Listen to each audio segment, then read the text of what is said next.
They used to talk about the future, like it had already happened, like the only thing left was time catching up to what they already knew.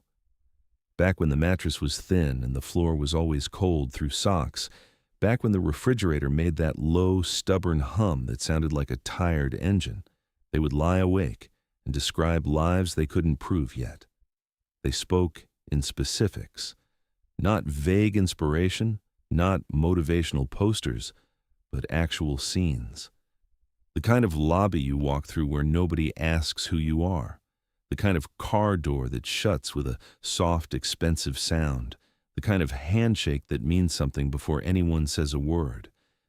They said all of it with the seriousness of men who were tired of being ignored. Some nights the apartment smelled like cheap rice and oil, the same struggle meal repeated because it was easy to stretch. The windows were thin, and the city noise seeped through like it wanted to be part of their conversation. They would laugh about being broke like it was a temporary costume. They took pictures of the cracked walls and talked about framing them one day as proof of origin. When rent was due and one of them was short, the other would cover it without drama, without the look that says, "Now you owe me." It wasn't charity. It was a shared story, and in the shared story, it always made sense that they would keep each other alive until the next level showed up. They were different in a way that felt balanced. One of them carried stillness. He watched rooms the way some people watch weather. He noticed who looked away first, who spoke too loudly, who pretended not to care. He didn't rush words. He didn't need to be the center. The other had charisma that arrived before he did. He could turn a cashier into a friend, a stranger into a conversation, an awkward moment into a joke. He moved like life was always about to happen for him. Together, they felt complete, like the stillness gave shape to the spark, and the spark gave motion to the stillness. They worked day jobs that didn't match their ambitions and treated those jobs like fuel. They read and listened at night, building a private education out of podcasts, books, arguments, and whatever wisdom they could extract from men who had already crossed the bridge. They went to networking events in jackets that were just slightly too thin for winter. They smiled like they belonged and said names like they had known those names for years. Sometimes they would come home and sit in silence, drained by pretending, but the silence never lasted long. One of them would start talking again about the future, and the other would nod like it was a vow being renewed. There were moments early on when they almost cracked. Not loud breakdowns, not dramatic quitting speeches, but quiet erosion. The kind that shows up when you look at your bank account and feel the air leave your chest. The kind that shows up when you get an email that says thanks, but no thanks, for the 5th time in a week. When it got like that, they would go for late-night drives with the gaslight on and talk themselves back into belief. The charismatic one would talk about destiny. The quiet one would talk about patterns, about repetition, about how the world rewards consistency even when it takes too long. Their styles were different, but the result was the same. They stayed in it. They also promised something without saying it too directly. They promised that the moment one of them got real access, real doors, real rooms, he would reach back. There would be no disappearing act, no pretending they did it alone, no becoming someone new and rewriting history. They said it like a joke sometimes, laughing about how people switch up when they get money, but the joke had a spine. They meant it. In the little apartment, the promise felt unbreakable. The first shift was small enough that it could still be mistaken for normal progress. An introduction at a panel discussion that turned into a follow-up email. A handshake that lasted just a fraction longer than standard. A question from someone who didn't usually ask questions unless he was measuring you. The quiet one noticed the attention first, not because he was looking for it, but because he felt when the air in a room changed. He left that event with a business card in his pocket and an unfamiliar sensation like the ground under his life had tilted by a degree. His friend noticed too, but he wore it like pride. "That's your lane," he said as they walked home through cold streets, hands in pockets, breath visible in the streetlight. "They like that calm stuff. I'm more energy. You more vision. It's a good mix." He said it with a smile that looked clean. and for a moment, it was clean. It really was. Meetings began to multiply quietly. Coffee turned into lunch. Lunch turned into a conversation in a corner office where the carpet was so thick it softened footsteps. The quiet one didn't come home talking like a man who had arrived. He came home talking like a man who had been invited to look through a keyhole and was trying not to seem eager. He shared details without exaggeration. He talked about the questions people asked him, the way they listened, the way they didn't need him to perform. He told his friend about it because it felt like their win, not his alone. The charismatic friend's progress moved too, but in a different rhythm.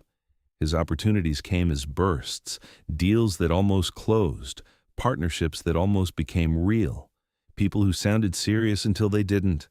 He had a talent for turning near misses into stories that sounded like proof of momentum. He would say, "We're close," even when the signature wasn't there yet. He would say, "They about to wire it," even when the wire never came. He laughed about it, but the laughter wasn't always strong. Sometimes it sounded like a man trying to convince himself that the universe still respected him. When the quiet one got his first meaningful contract, it wasn't huge, but it was clean. It was real. Paperwork, timeline, money. The kind of agreement that couldn't be rewritten into a story of almost. They celebrated in their kitchen with cheap champagne poured into plastic cups. The friend danced a little, made jokes, turned the moment into energy. The quiet one watched him and felt gratitude. He felt like they were still aligned. He felt like the pact was still intact. But there was a flicker even then, something that passed across the friend's face so quickly it could have been imagined. A shadow that didn't match the smile. The quiet one didn't call it envy. That word felt harsh. He didn't call it jealousy. That word felt childish. He told himself it was just fatigue. Everyone was tired.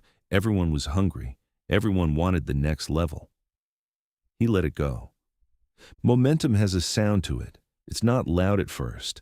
It's like wind gathering before anyone notices leaves moving. The quiet one felt it in the way his inbox changed, in the way people who used to take days to reply began replying within hours, in the way his name started traveling without him. He would walk into certain spaces and feel eyes turned toward him like they had been told something. He didn't know what had been told, but he felt the shift. The wealthy mentor entered the story without fanfare. He was older, not old in a fragile sense, but old in a settled sense, like he had already paid the price for every lesson, and now moved with the calm of a man who no longer needed to prove he had learned. His watch was simple and expensive. His shoes were clean in a way that suggested routine, not show. His voice was low, even when the room was loud. He asked questions without rushing the answers. He listened with the same intensity other men used when they spoke. That alone made him different. They met after a panel discussion. The mentor didn't flatter him. He didn't say he loved his energy. He didn't use the language of hype.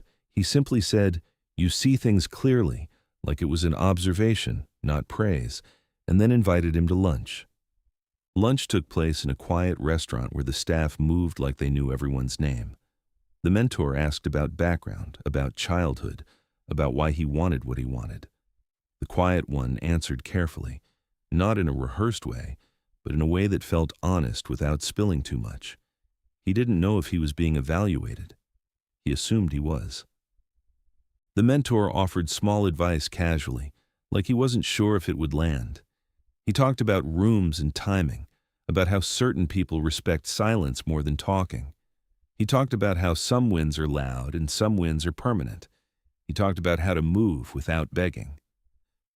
"You don't talk too much," the mentor said once, stirring coffee slowly. "That's rare." The quiet one nodded. "I learned early that talking doesn't change outcomes," he said, and he wasn't trying to sound wise. It was just true. The mentorship deepened in increments, advice offered, introductions made, books recommended, not as homework, but as tools.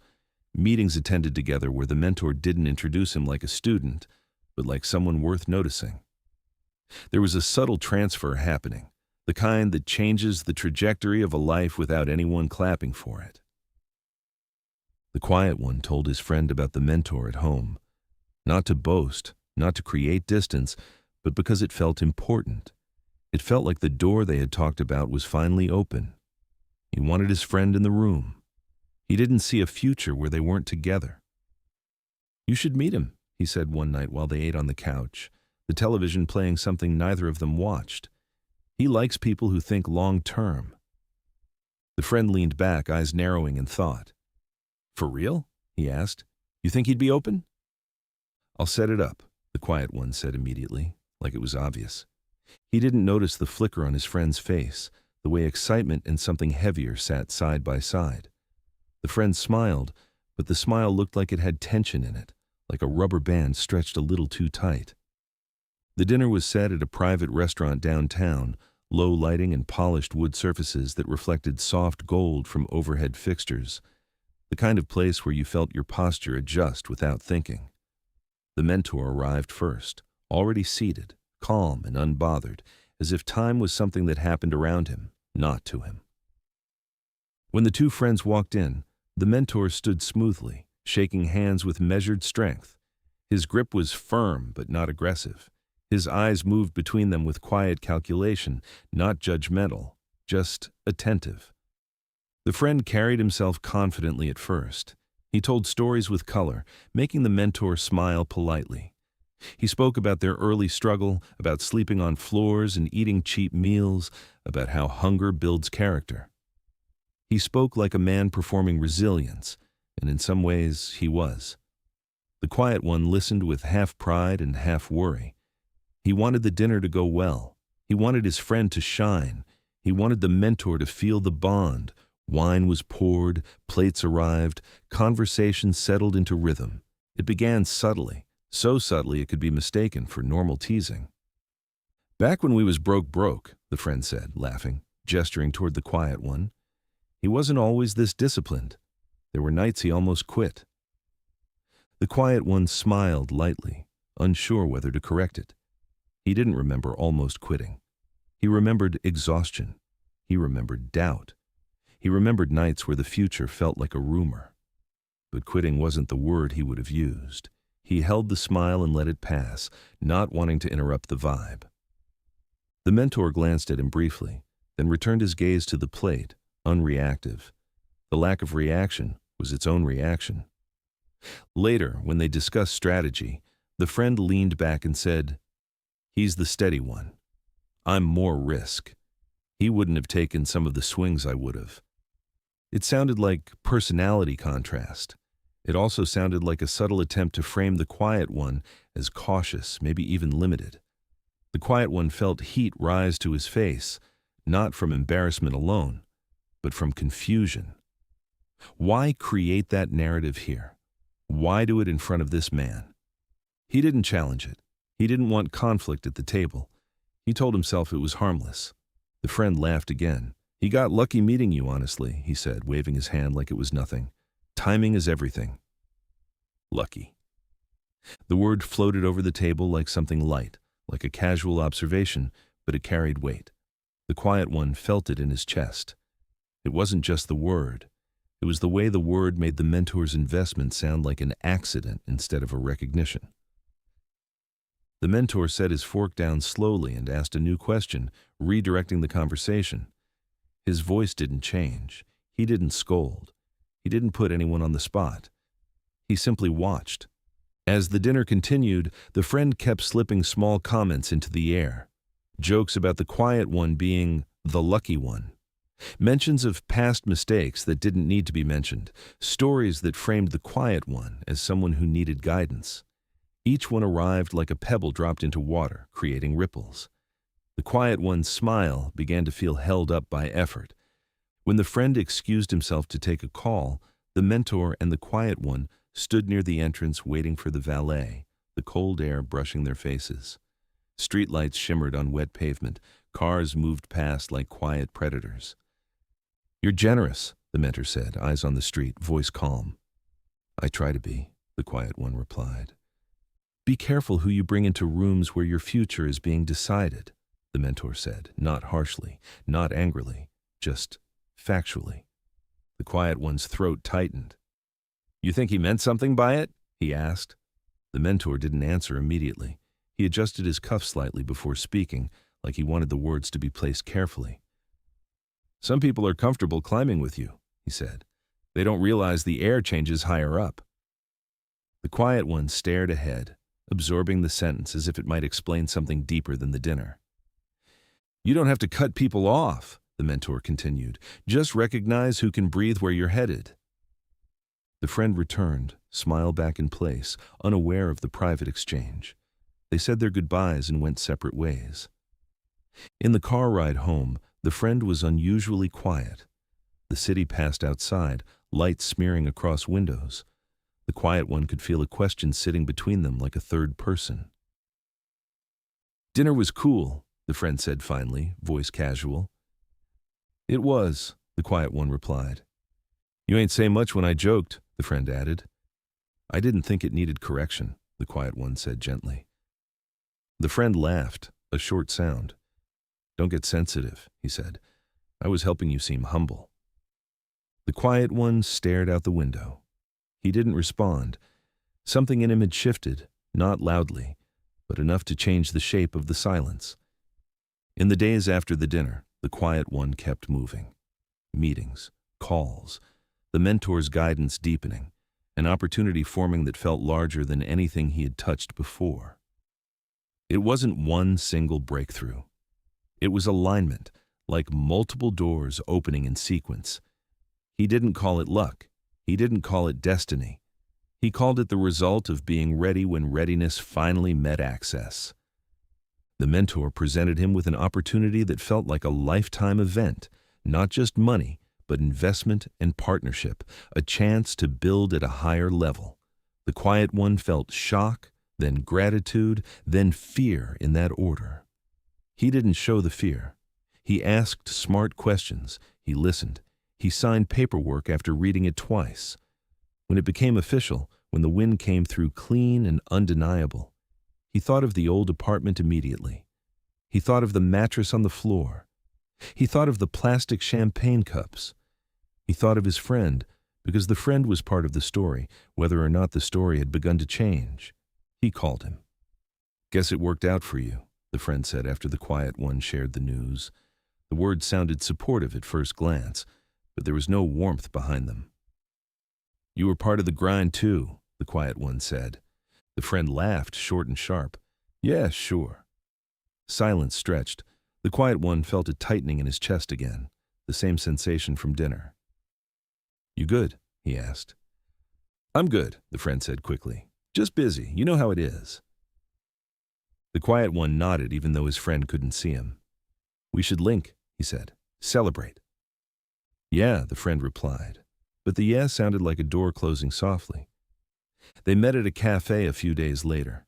It was a place they used to sit when they were broke, ordering the cheapest items and staying too long. The cafe hadn't changed, but the energy between them had.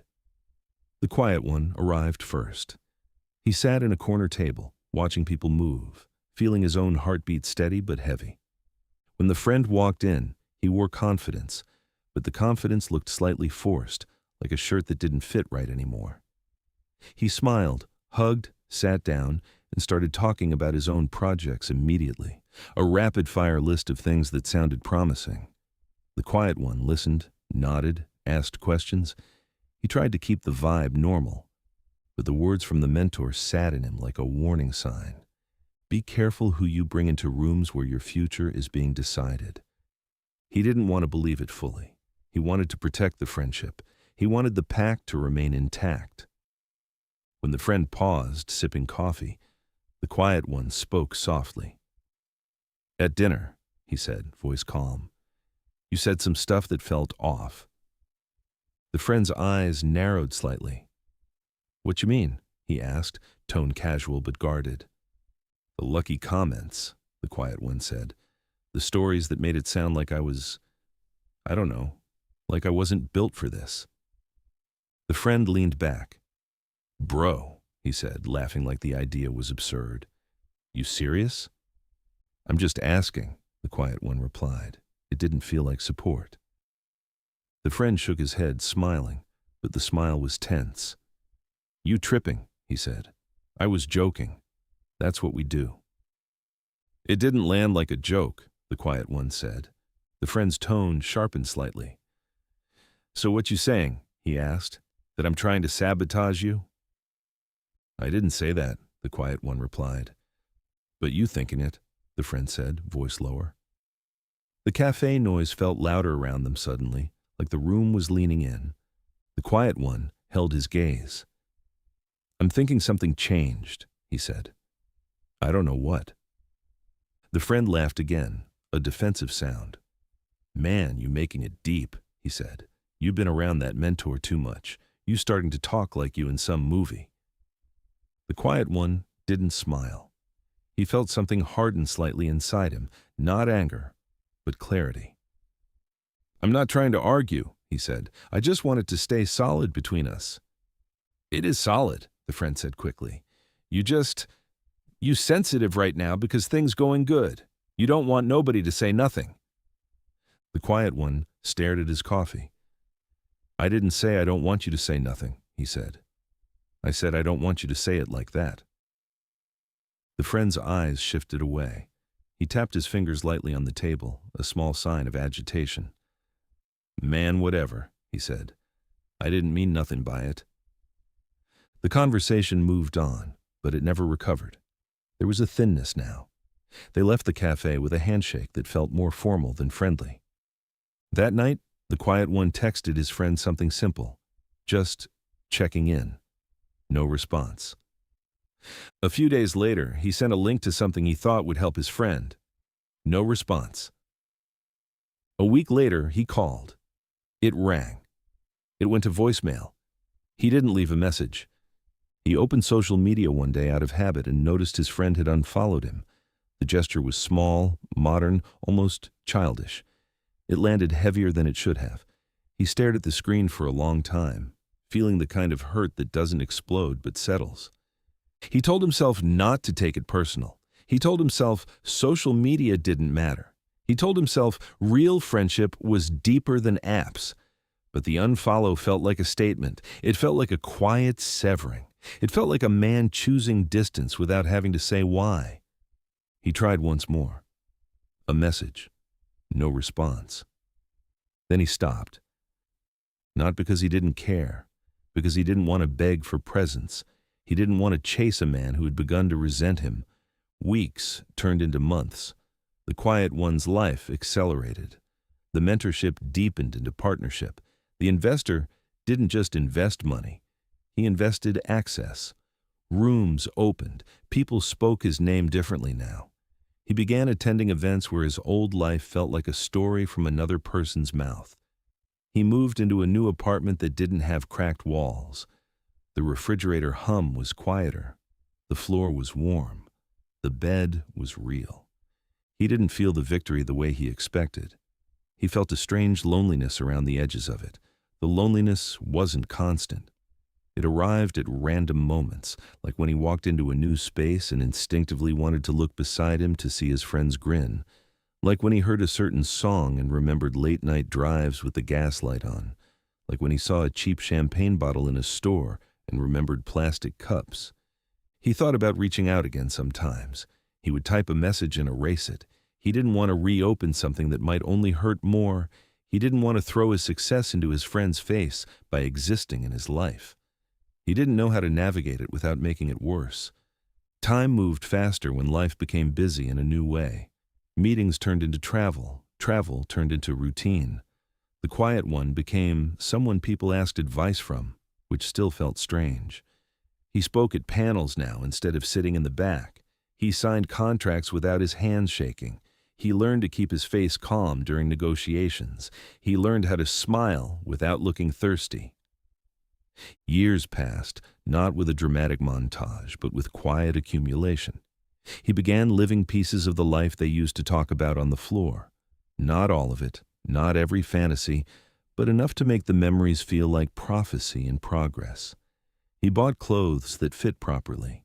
He drove a car that didn't feel like it might die at every red light. He sat at tables where people listened. He walked through lobbies where nobody asked who he was. And still, sometimes, he thought about the pact. He told himself his friend would come around eventually. Pride can't last forever, he thought. Reality softens people. Time heals. People mature. But the years didn't bring reconciliation. They brought distance that became normal. They brought the strange truth that some friendships don't end with a fight. They just stop receiving oxygen.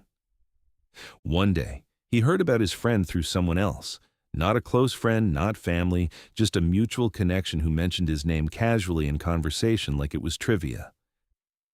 "You heard about him?" the guy asked. The quiet one's chest tightened. "Nah," he said. "He been wildin'," the guy replied, shrugging. "I seen him around. He look different." Different was a vague word, but it carried a suggestion. The quiet one asked a few questions, got half answers, nothing clear. He tried to not obsess. He told himself it wasn't his job to monitor a grown man. He told himself his friend would reach out if he needed something. He didn't reach out. More years passed. The quiet one's life became heavier in success. Bigger responsibilities, bigger opportunities, bigger rooms.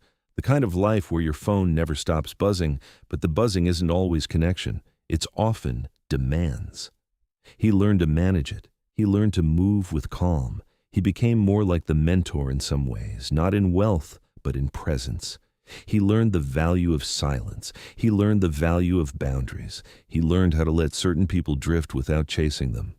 And then, on an afternoon that felt ordinary until it didn't, he walked out of a building after a meeting that had sealed another milestone. The air was sharp with winter, the kind that stings inside your nose. The sky was pale, low clouds reflecting the city's gray. People moved quickly, heads down, hands in pockets.